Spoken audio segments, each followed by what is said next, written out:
Allez, on passe à la Grande-Bretagne et Michael Whittaker. Là encore, un cavalier très expérimenté. Michael Whittaker qui est toujours toujours dans le coup, il lâche rien.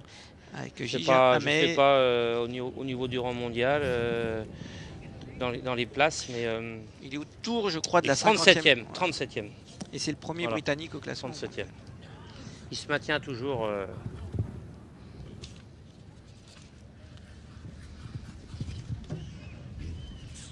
Il va faire beaucoup de concours aux États-Unis, souvent.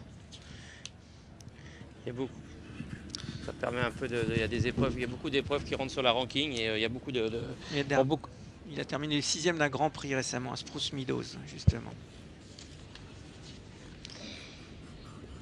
Alors John Whittaker était aussi dans les possibles sélectionnables pour cette Coupe des Nations, et finalement le capitaine a préféré le laisser John, 5e et remplaçant.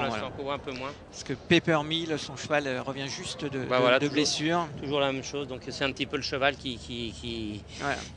Toujours la même chose. Alors 4 points pour Michael Whittaker en première manche. Cette courbe à droite. Assez serré, hein, les chevaux, ça est assez difficile cet Auxerre blanc après 5.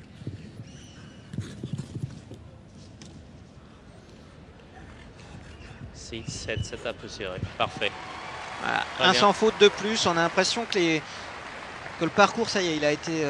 Non, mais disons que sur la deuxième manche, on voit un petit peu on peut un peu sonder le parcours et on peut rectifier un petit peu les erreurs et... Je ne sais pas que c'est plus facile, mais on a plus de données par rapport au premier. On voit un petit peu comment les chevaux ont réagi et ce genre de cavalier savent très bien ce qu'il faut rectifier.